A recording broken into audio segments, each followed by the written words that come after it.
बुचिया, ए बबी, बेटा खाना खा ले लू। जी पापा जी। ठीक है बेटा, दूध पी लिह तब सूझी हो। ए पापा जी, इतना प्यार दुलार जानी करब तो फिर हम रउआ बिना कैसे रह पाइब? आखिर तब बेटी पराइए न होली। ना बेटा, ऐसे जन कह, तू तो हमार करेजा हऊ।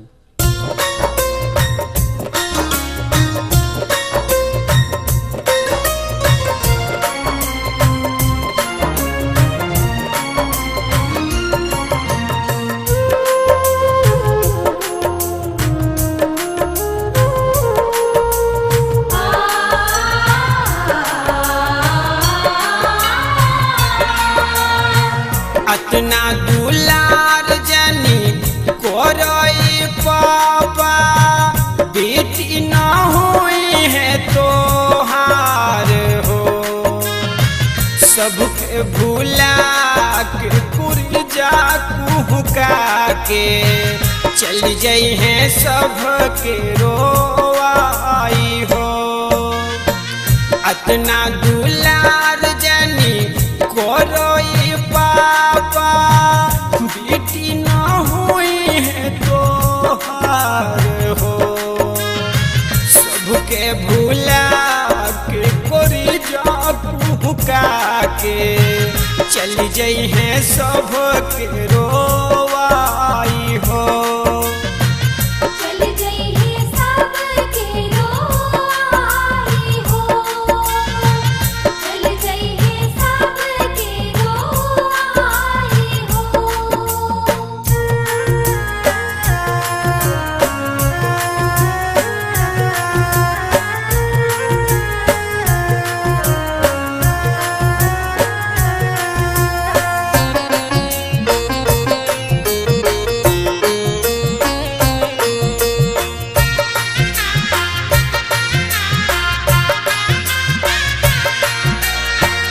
तुहरे अंगनवा में सिपुली से खेलनी, भैया से अधिक दुलार हो। कोई विदाई पापा बहुत बुझाई, डोली जब दुआरा से जाई हो।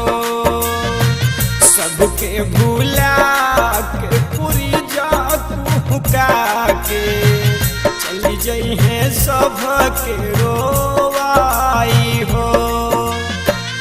अतना दुलार जनी कोरोई पापा, बेटी ना हुई है तो हार हो। सबके भूला के पुरजा कुहका के चल जाई है सबके रोवाई हो।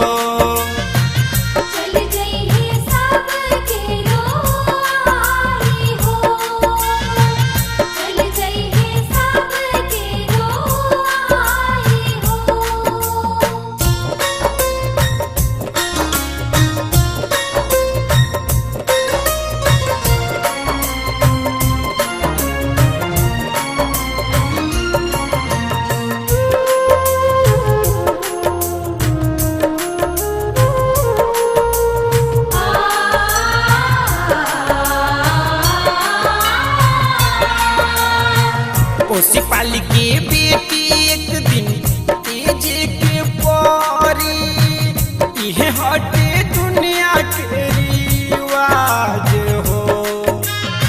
शादी से पहले रहबी तोहरे अंगनवा, एक दिन हो जाई पराई हो। सबके भूला के पूरी जा कुहका के चल जाई है सबके रोवाई हो। अतना दुलार जनी कोरोई पापा, बेटी ना हुई है तो हार हो। सबके भूला के पूरी जा कुहका के चली जाई है सबके रोवाई हो। चल जाई है सबके रोवाई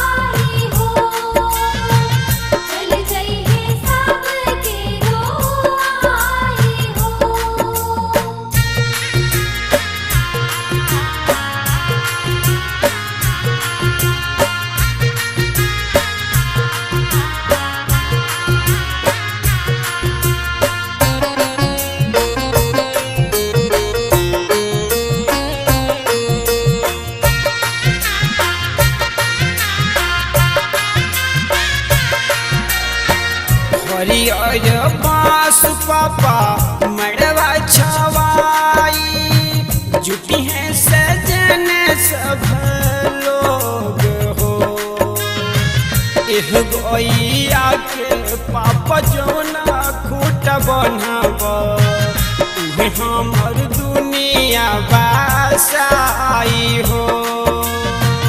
सबके भूला की पूरी जा कुहका के चल जई है सबके रोवाई हो।